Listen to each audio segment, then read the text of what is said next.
terdapat 3 hukum ketika menisbatkan turunnya hujan kepada bintang itu. Yang pertama, bisa sampai terjerumus kepada syirkul akbar, syirik besar. Yang kedua, bisa sampai kepada syirkul asghar, syirik kecil. Dan yang ketiga, tidak masuk pada keduanya. Nanti kita jelas rinciannya. Yang seperti apa yang masuk kepada syirik besar, seperti apa masuk pada syirik kecil, seperti apa yang tidak masuk pada keduanya. Yang pertama, kalau seandainya bintang-bintang itu secara zatnya adalah menurunkan hujan, seperti keyakinan sebagian orang-orang jahiliyah dan juga keyakinan sebelumnya kaumnya Nabi Ibrahim alaihi salatu wassalam,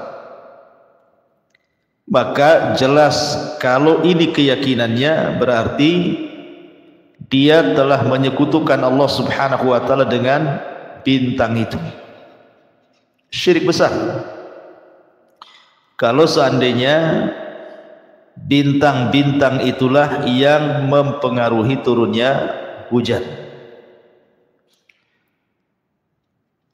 Karena kan biasanya Bu, di masyarakat kita ini, apalagi di malam hari, kalau nampak saja tidak ada bintang, langsung bilang pasti hujan.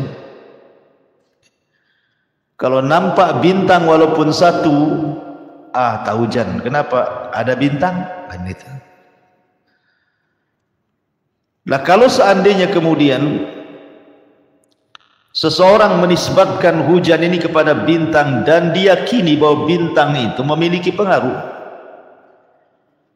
kepada turun dan tidaknya hujan, maka jelas ini adalah syirkul akbar, syirik besar. Tetapi kalau seandainya dia yakin yang menurunkan hujan itu Allah, bukan bintang, tetapi kemudian menasabkan sebabnya kepada bintang,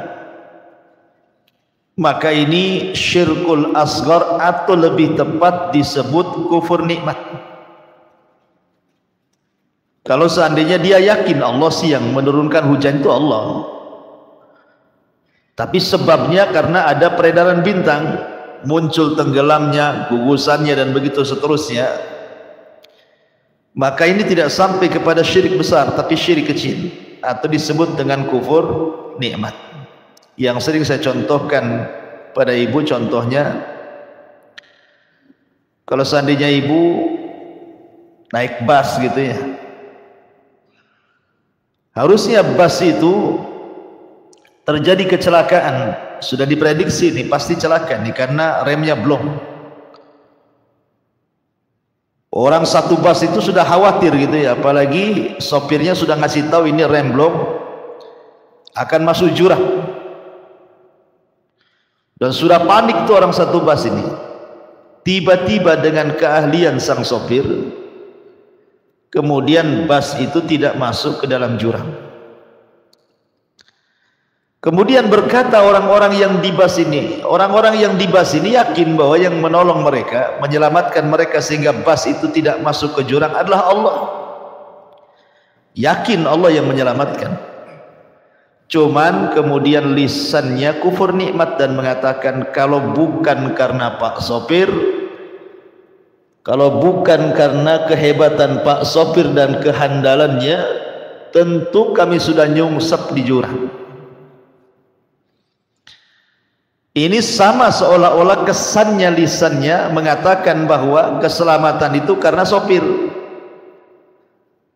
tapi hatinya meyakini Allah yang menyelamatkan. Ini namanya kufur nikmat atau syirkul asghar, syirik kecil.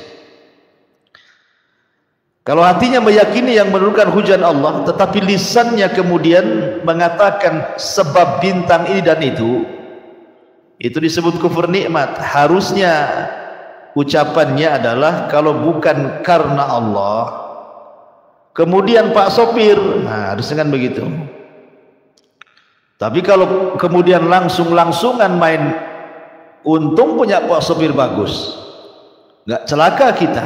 Nah, jadi lisan ini memang dalam Islam kalau menyerempet kepada kesyirikan maka keras hukumannya. Itu disebut kufur nikmatnya.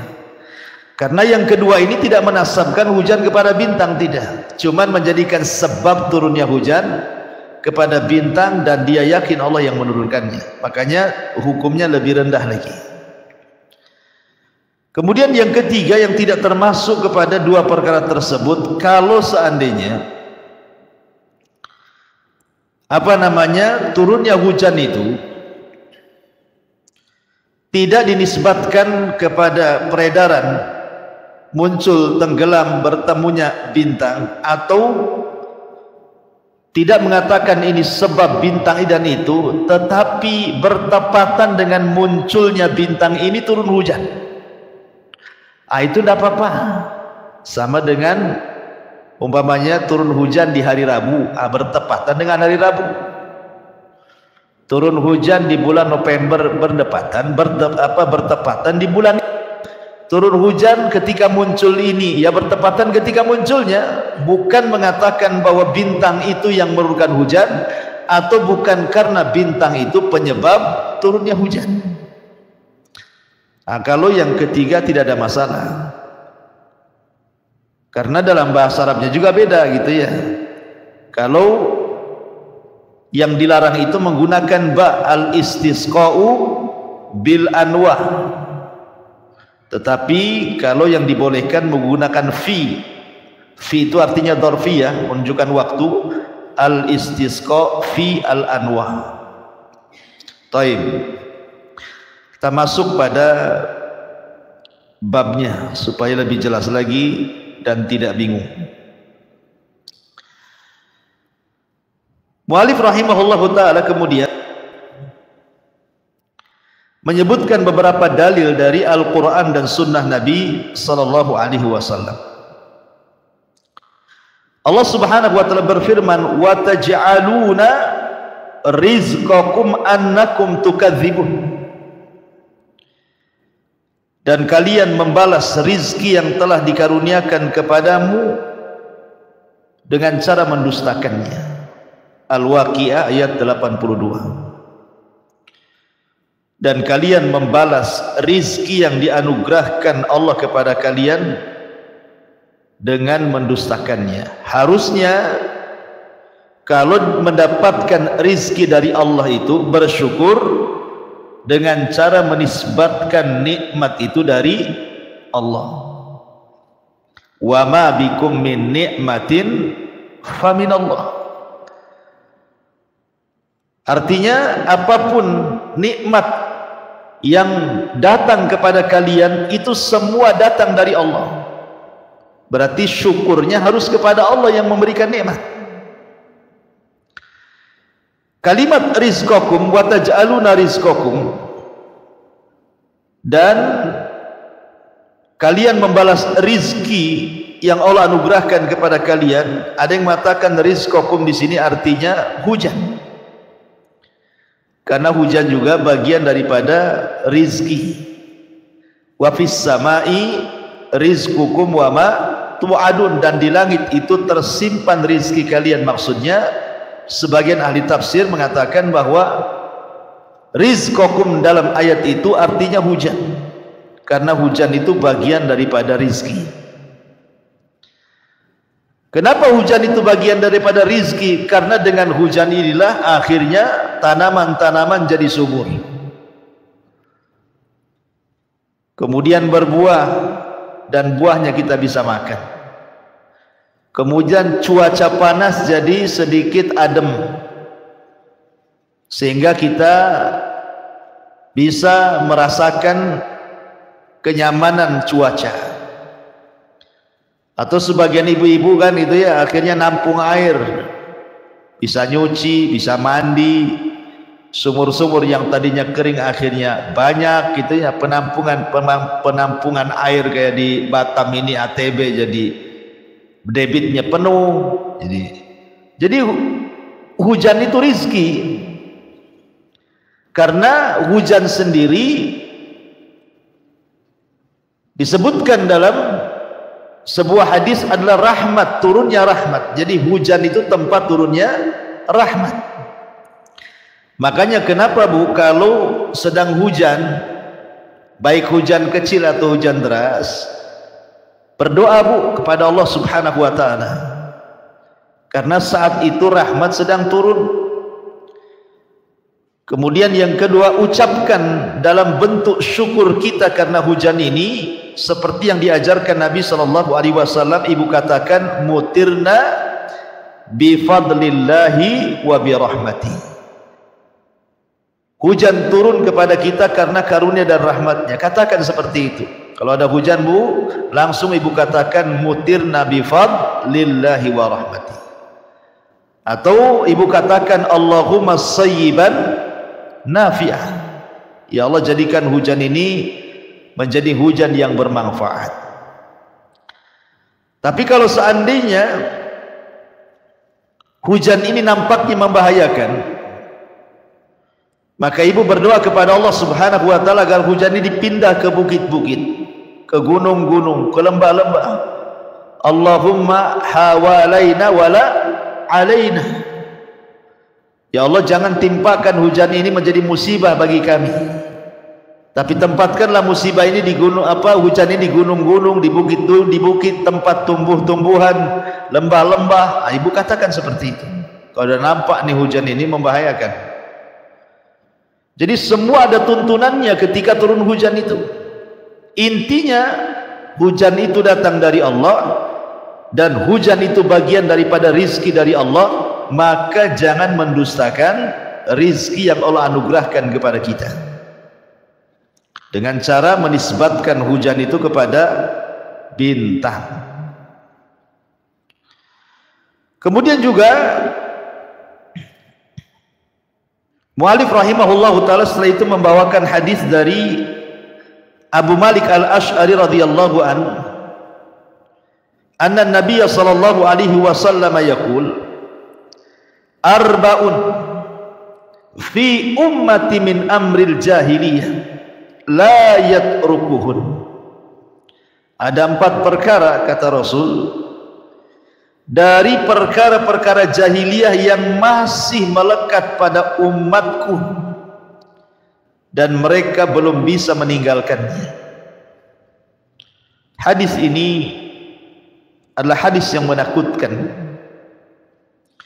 karena Nabi SAW ingin menjelaskan ada perkara-perkara jahiliyah itu yang tidak bisa ditinggalkan umatnya sampai Nabi meninggal, bahkan sampai hari ini.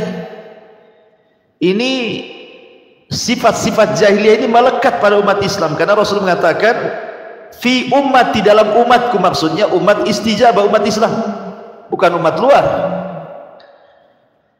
Dan ketika Nabi SAW menasabkan ini sifat-sifat jahiliyah, bahwa sifat-sifat jahiliyah itu tercela. Makanya di dalam Al-Quranul Karim, kalau menjelaskan sesuatu yang buruk dan tercela itu selalu dikait-kaitkan dengan jahiliyah. Hamiyah jahiliyah, kata Quran. Kesukuan yang dilarang adalah kesukuan jahiliyah, fanatik suku umpamanya.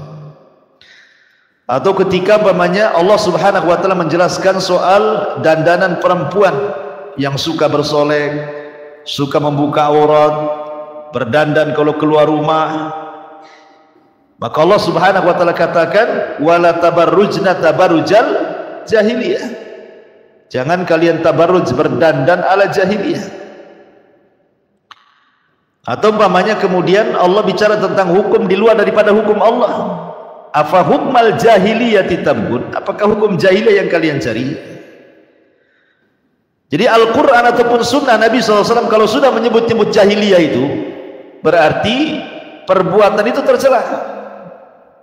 Seperti ketika Nabi SAW mendamaikan orang Ansor dan orang Muhajirin yang hendak berperang gara-gara satu di antara mereka memukul yang lain gara-gara rebutan air, kemudian saling mengangkat suara dan hampir perang. Maka Nabi SAW mengatakan, da'uha, tinggalkan oleh kalian, fa inna fikum ru'un minal jahiliyah, da'uha fa innah muntinah. Kata Rasul, pada kalian masih ada watak-watak jahiliyah, tinggalkan, jangan bertengkar lagi, kata Nabi. Sekali lagi, kalau disebut jahiliyah berarti tercela tuh, karena penisbatan kepada jahiliyah sendiri tidak ada orang mau. Pamannya ibu dikatakan orang jahil kan marah, walaupun pamannya ya tidak pintar-pintar amat gitu ya. Tapi kalau dibilang bodoh kan tersinggung juga ya. Jahil itu kan artinya bodoh, jahiliyah itu kan orang-orang bodoh. Nggak ada orang yang mau disebut jahiliyah gitu. Lah ketika kemudian Rasul menisbatkan perkara ini kepada perkara jahiliyah, berarti memang perkara ini sangat dahsyat. Rasul sallallahu alaihi wasallam ingin menjelek-jelekan perbuatan ini, memburuk-burukkan perbuatan ini supaya manusia jangan sampai masuk kepada 4 perkara ini. Apa saja 4 perkara ini? Yang pertama kata Rasul, al-fakhru fil ahsab. Yang pertama, bangga dengan nasab. Yang kedua, wa ta'nu fil ansab. Kemudian mencela garis keturunan. Kemudian yang ketiga, ini syahidnya, wal istisqa'u bin nujum, menisbatkan hujan kepada bintang. Dan yang terakhir, yang keempat, an-niyahatu, seorang wanita yang meratap, seseorang wanita yang melakukan niyaha, ratapan ketika kena musibah. Kata Nabi SAW, an-naihatu idza lam tatub qabla mautiha tuqamu yaumal qiyamati wa 'alaiha sirbalun min qatirah wa dir'un min jarabi. Wanita-wanita yang meratap kepada mayat, jika dia tidak bertobat sebelum ajalnya, maka dia akan dibangkitkan dari kuburannya pada hari kiamat dan akan dipakaikan padanya lumuran-lumuran tembaga yang sangat panas, yang sangat busuk, yang sangat melekat di badan dan sangat membakar. Tidak cukup sampai di situ, kemudian dia dipakaikan baju besi ataupun mantel yang bercampur dengan penyakit yang sangat gatal. Itu bahasa kita mungkin penyakit kudis gitu, gatal semua, udah panas gatal gitu ya. Azabnya luar biasa. Yang pertama kata Nabi SAW, al-fakhru fil ahsab. Ahsab itu artinya ke atas ya. Bapak, kakek, buyut gitu ya, pokoknya sampai ke atas itu disebut ahsab. Dahulu di zaman Nabi SAW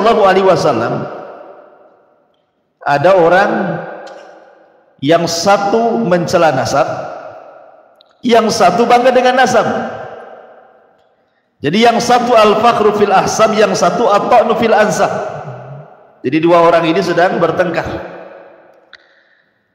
Yang satu mengatakan kepada kawannya,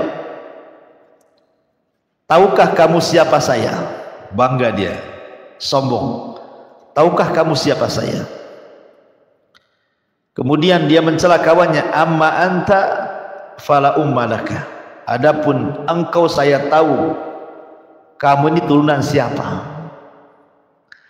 Kemudian yang sombong dengan nasabnya dia mengatakan, saya loh anak fulan ibnu fulan, fulan ibnu fulan, fulan ibnu fulan. Disebutkan kakek buyutnya sampai ke atas beberapa orang.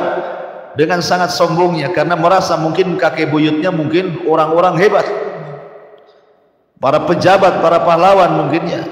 Kamu tahu nggak kalau saya ini turunan raja ini, raja itu sampai ke Majapahit, atau umpamanya tahu nggak saya ini putra ini itu sampai ke Hayam Wuruk misalnya. Jadi dia bangga gitu ya, dicelak kawannya. Adapun engkau pasti kamu tidak sehebat keturunan saya. Akhirnya kemudian datang Nabi SAW lewat nih. Kemudian Nabi SAW marah, ngapain kalian sombong dengan nasab dan menghina nasab orang. Kemudian Rasul menceritakan dua orang di zaman Nabi Musa, kondisinya persis seperti dua orang ini. Kata Nabi SAW, dahulu di zaman Nabi Musa ada dua orang yang bertengkar soal nasab. Yang satu mengatakan, tahukah kamu siapa saya? Saya Fulan, Ibnu Fulan, Ibnu Fulan, Ibnu Fulan, sampai 9 kakek buyutnya disebut dengan bangganya, dan dia menghina kawannya dan mengatakan, amma anta fala ummalak, kalau aku tahu engkau tidak punya nasab sebaik aku. Kemudian kawannya dengan malu-malu menyebutkan nasabnya. Kalau saya si Fulan, Ibnu Fulan, Ibnu Fulan, kakek ketiga dia tidak mau sebut. Akhirnya dia terdiam pada kakek kedua. Kenapa tidak mau disebut? Karena kakek ketiga kafir, bukan seorang muslim. Dia tidak mau menyebutkan kakek buyutnya yang kafir. Diulang lagi sama dia. Adapun saya Fulan, Ibnu Fulan, Ibnu Fulan, Ibnul Islam. Jadi kakek buyutnya yang kafir itu dinisbatkan ke dalam Islam. Kedua-duanya wafat. Kemudian yang berbangga dengan nasab tanpa melihat agama, maka dimasukkan ke dalam neraka. Karena dia sombong, kibar, merendahkan orang juga.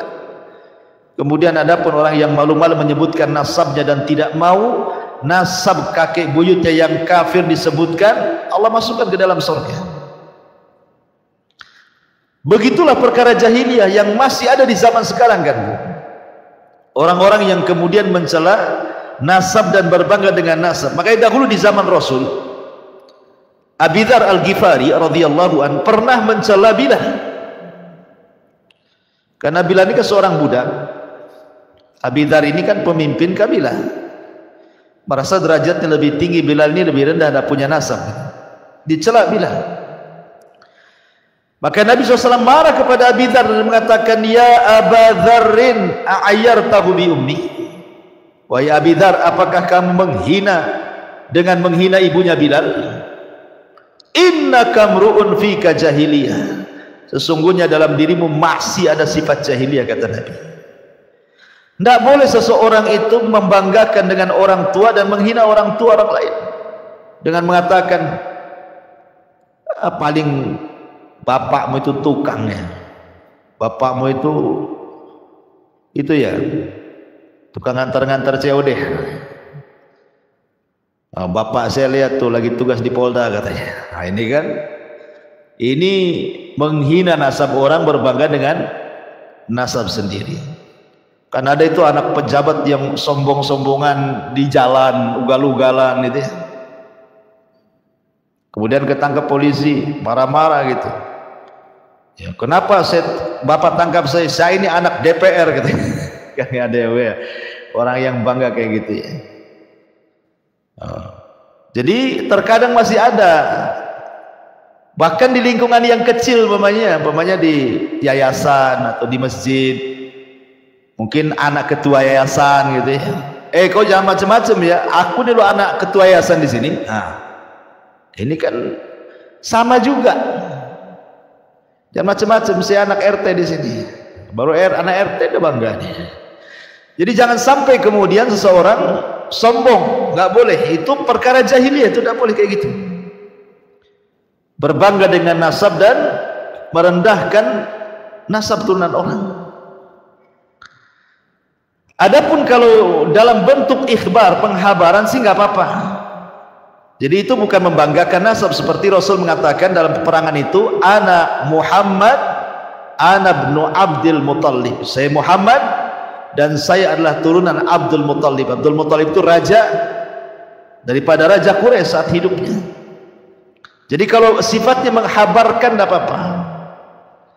Pamannya ibu ditanya, ibu ini orang mana ya? Kok saya agak kenal? Iya, saya ini anaknya si Anu. Jadi bapak saya punya bapaknya si Anu. Itu yang punya pom bensin. Ya kan? Kalau hanya menghabarkan saja, tidak ada tendensi pribadi ya. Hanya orang ditanya ya jawab gitu saja. Tidak ada di situ niat merendahkan nasab orang. Tidak ada juga membanggakan nasab sendiri. Hanya menghabarkan karena ditanya ya tidak masalah. Tetapi kalau sudah ada tendensi, sudah ada kepentingan pribadi, kemudian ada niat-niat yang kurang bagus, seperti mamanya mengaku walinya, mengaku saudaranya. Kan banyak di Batam nih, saya itu saudara si Anu loh, padahal tidak ada tuh, ngaku-ngaku aja tuh saudaranya si Anu tuh ya. Kadang-kadang kan seperti itu, mamanya mau ngurus apa gitu ya, KTP atau SIM atau apa gitu kan, ngomong saya masih keponakannya si Anu tuh katanya, tolong dipermudah katanya. Itu kan ngaku-ngaku namanya, nyambung nasabnya dengan si Anu itu ada kepentingan ya. Atau bahkan yang lebih itu, ada kepentingannya itu hanya untuk popularitas, seperti mamanya ngaku Habib, turunan Nabi, modal mancung saja gitu ya, modal Arab. Kan orang Indonesia bisa dibodohi ini kan pamanya, hanya kepentingan saja. Itu nggak boleh masuk pada sabda Nabi SAW, al-fakhru fil ahsab wa ta'nu fil ansab. Termasuk juga tidak boleh mencela orang tua orang lain. Nanti anak yang punya orang tua mencela orang tua kita lebih jahat dibandingkan kita mencela orang tua orang lain itu. Itu masuk juga di sini, mencela nasab. Oh dasar bapakmu, ya patutlah anaknya kayak gini, yang bapaknya aja kayak gitu. Jadi terkadang kesalahan anak, pamannya anaknya mencuri, yang dicela bukan anaknya, bapaknya. Oh dasar patutlah bapaknya garong, anaknya nyuri jadinya. Tidak boleh ibu ya. Nah, nanti anaknya ini bisa mencela orang yang mencela. Orang tuanya bisa dicela jauh lebih jahat dibandingkan ketika dia mencela ayahnya atau ibunya atau kakeknya atau neneknya. Dan itu nanti masuk pada bab durhaka kepada orang tua tanpa secara langsung. Kita tidak mencela orang tua kita, tetapi orang yang mencela orang tua kita disebabkan kita mencela orang tua dia. Itu namanya masuk pada at-ta'nu fil ansab, tidak boleh. Kemudian yang ketiga, wal istisqa binujum, ini yang jadi pembahasan yang kita akan bahas nanti. Menisbatkan hujan kepada bintang. Kemudian yang terakhir, wan niyahatu, dan juga wanita-wanita yang meratap karena kematian. Sebenarnya yang meratap itu tidak mesti wanita, laki-laki juga ada yang meratap, Bu ya. Tetapi kan hadis ini bicara tentang keumuman. Umumnya yang suka meratap itu biasanya perempuan karena lebih berperasaan. Lain dengan laki-laki kan pakai akan. Sehingga sedikit orang yang meratap dari kalangan laki-laki, bukan tidak ada. Tapi yang perempuan itu yang lebih banyak. Apa sih artinya an-niyah itu? Niyah itu artinya seorang wanita yang tidak rela, seorang wanita yang tidak ikhlas, seorang wanita yang tidak redha ketika orang-orang yang dicintainya meninggal dunia. Umpamanya ibu suaminya meninggal, saya nggak mendoakan Bu ya, ini kan umpamanya. Jadi umpamanya, jangan ibu lah, yang lain aja lah. Umpamanya ada seorang wanita suaminya meninggal, atau anaknya meninggal, atau ayahnya meninggal, nggak redha dia, nggak ikhlas, sehingga kemudian dia tasahud Ya, pokoknya hatinya enggak ikhlas, enggak ridha, enggak rela. Lisannya pula menunjukkan ketidakikhlasan, ridwan dan relaan. Dengan cara apa? Meraung-raung. Tidak cukup tuh lisannya meraung-raung, kemudian badannya pun action gitu ya, tangannya merobek-robek pakaian, ambil gunting dicukur rambutnya, ya, kemudian ambil air 1 ember digujurkan di badannya, kadang-kadang guling-guling gitu ya, kayak orang kesurupan, Bu, ya kan? Nah, itu namanya niyah. Ya, ada wanita-wanita sampai seperti itu, dan saya pernah menyaksikan. Saya pernah menyaksikan itu, ada seorang anak wanita, padahal ibu ini sudah tua, saya lihat usianya sudah 50 tahunan lah. Orang tuanya mungkin sudah ya 70 tahunan lebih mungkin ya orang tuanya. Orang tuanya itu lagi nazak tuh. Jadi ustadz itu yang sedang mengarahkan di situ, meminta kepada anak laki-lakinya untuk mentalkin orang tuanya yang sedang nazar. Ini anak perempuannya dengar gitu ya, disangkanya sudah mati. Wah, teriak-teriak dia. Teriak-teriak. Enggak peduli itu, enggak punya malu pokoknya. Gulang-guling, padahal tamu banyak tuh. Akhirnya sama orang-orang diikat, diamankan, dimasukkan ke dalam kamar, dikunci kapok di dalam tuh. Jadi enggak boleh seperti itu. Kita harusnya ketika menghadapi musibah itu harusnya istirja, kan Bu ya, inna lillahi wa inna ilaihi raji'un. Semua datang dari Allah, kembali kepada Allah, tenang jadinya ya. Tapi kalau kemudian seseorang meraung-raung, apa manfaat kepada si mati? Tidak mungkin hidup lagi dia. Maka doakan yang terbaik kepada orang yang meninggal itu. Baik, masyarul muslimat yang dimuliakan Allah Subhanahu wa taala. Kemudian mu'alif rahimahullahu ta'ala menyebutkan dalilnya. Yang ketiga adalah riwayat Imam Bukhari dan juga Muslim. Ada yang mengatakan riwayat ini ada di Bukhari saja, tidak ada di Muslim. Dari Zaid bin Khalid radhiyallahu anhu, dia berkata, Sallalana Rasulullah sallallahu alaihi wasallam salat as-subhi bil Hudaybiyah ala ithri samai kanat minal lailati falamman sarafa aqbala 'ala an-nas faqala hal tadruna madza qala rabbukum qalu Allahu wa rasuluhu a'lam qala asbaha min ibadi mu'minun bi wa kafirun fa amma man qala mutirna bi fadlillah wa rahmatihi fadzalika mu'minun bi wa kafirun bil kaukab wa amma man qala bi nau'i kadza wa kadza fadzalika kafirun bi wa mu'minun bil kaukab. Jadi kata Zaid ibn Khalid ini, dia bercerita Nabi sallallahu alaihi wasallam pernah mengimami salat subuh di daerah Hudaybiyah. Setelah semalaman turun hujan, jadi ada bekas-bekas hujannya. Malamnya turun hujan, paginya Rasul salat subuh bersama para sahabat. Kemudian Nabi SAW bersabda setelah salat subuh itu, menghadap para sahabatnya dan mengatakan, tahukah kalian apa yang difirmankan Allah kepada kalian saat turun hujan? Itu maksudnya,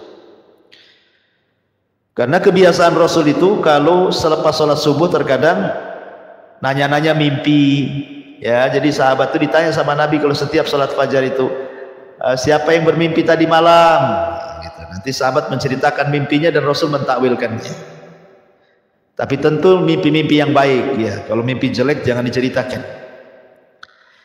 Nah, salah satunya juga Rasul bertanya kepada para sahabat, tahukah kalian wahai sahabatku apa yang difirmankan Allah saat hujan? Ayo.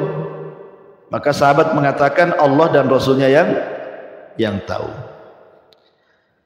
Tentu kalimat Allah dan Rasulnya yang tahu karena memang Rasul masih hidup. Tapi kalau sekarang ditanya agama seseorang kemudian tidak bisa jawab, ya Allahu a'lam saja, karena Rasulnya sudah meninggal. Jadi Allahu a'lam. Nah gitu ya. Kalau Rasul masih hidup, Allah wa rasuluhu a'lam. Ini pun kalau ditanya urusan agama. Kalau ditanya urusan dunia, maka jangan bawa-bawa Rasul, karena orang selain Rasul lebih hebat ilmu dunianya dibandingkan Rasul. Makanya Rasul mengatakan antum a'lamu bi umuri dunyakum, kalian lebih hebat perkara dunia kalian dibandingkan diriku. Jadi maksudnya di sini kata-kata Allah wa Rasulullah alam ini adalah bercerita tentang agama. Dan di masa hidup Rasul makanya dibawa-bawa Rasul. Kalau sekarang Rasul tidak ada, orang ditanya soal agama, maka kita katakan Allahu a'lam, saya tidak tahu. Ya. Jangan pula ditanya, tahu enggak rumahnya Pak Sufyan? Oh, Allah wa rasuluhu a'lam. Janganlah ibu ngomong begitu ya. Jadi tidak ada kaitannya. Jangan bilang gitu, Rasulnya nggak ada, sudah meninggal. Ya bilang aja saya tidak tahu, Allahu a'lam, saya mungkin di situ mungkin. Nah, gitu kan. Ya. Taib. Maka Nabi SAW mengatakan, memberikan etika apabila turun hujan. Kata Nabi SAW, di pagi hari ada hamba-hambaku yang beriman kepadaku, tapi ada juga yang kafir. Maksudnya di pagi hari yang malamnya hujan. Jadi malam itu hujan deras, kemudian paginya sudah reda, ya ada bekas sisa-sisa genangannya gitu ya. Jadi kata Nabi SAW, di pagi hari ada hamba-hamba Allah itu yang mukmin dan kafir.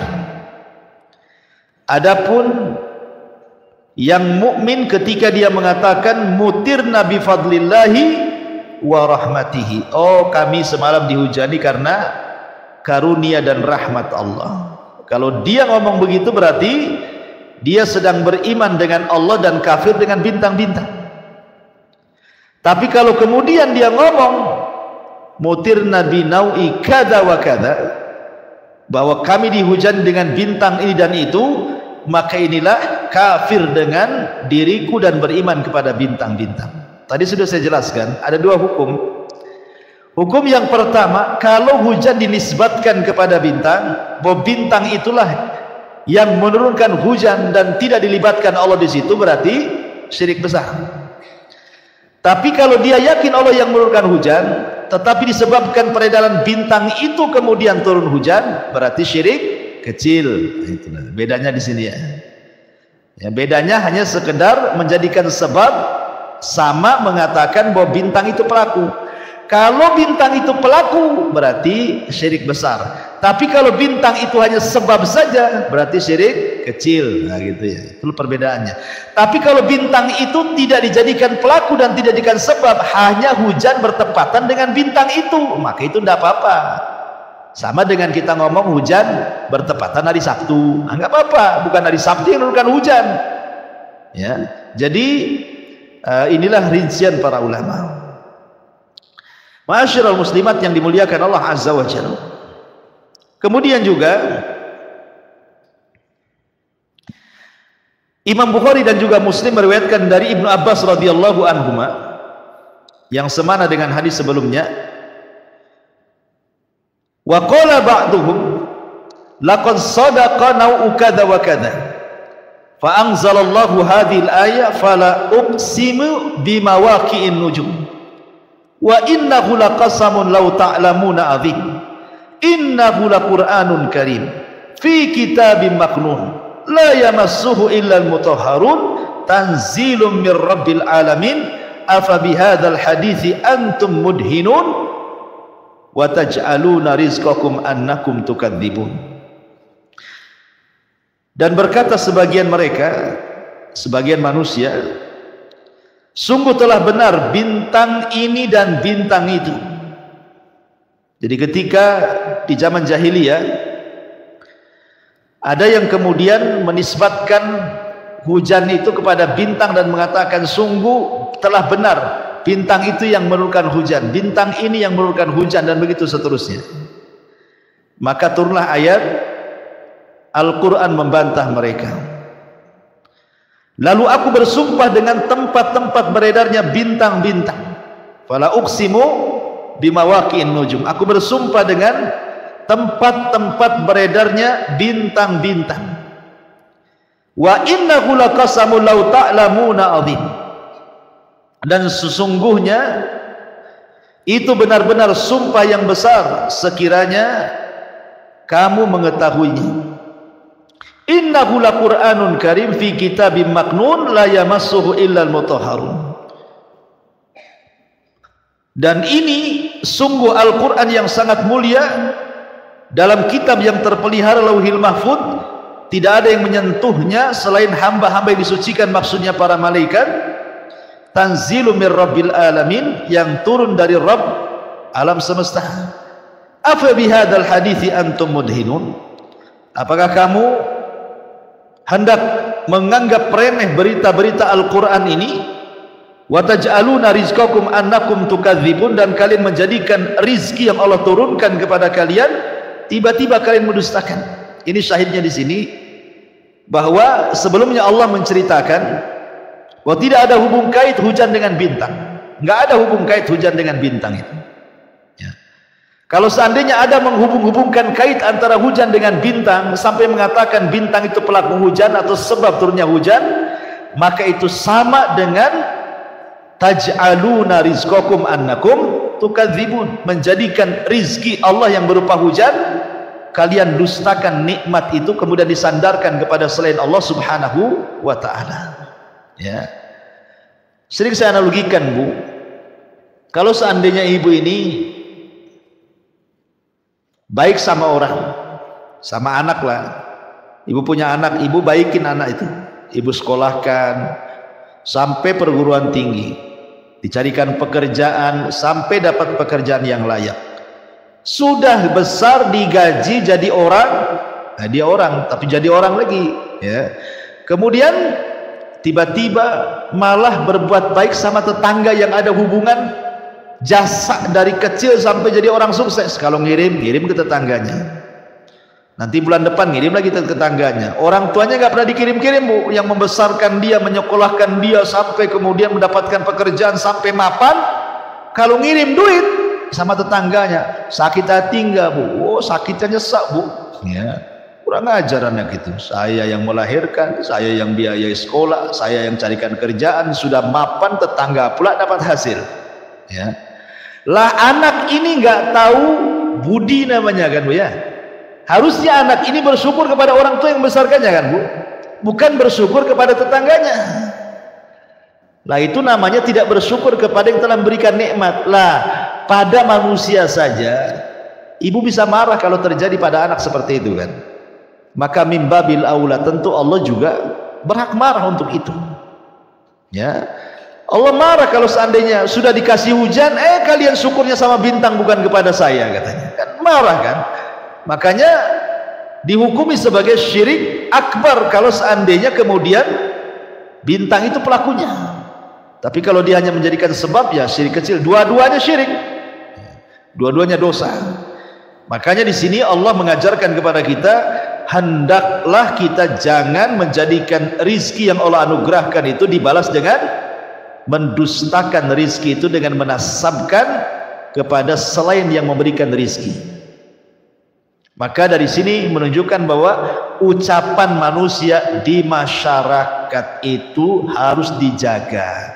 Kalau sudah masuk ranah tauhid, ranah akidah, Bu, tolong, ibu sudah ngaji, maka kata-katanya harus lebih terkontrol lagi. Jangan seperti orang awam.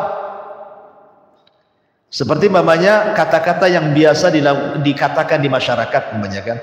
Kalau bukan karena kamu, tentu saya ini sudah belangsak, ya, sudah kere, sudah jadi pemulung.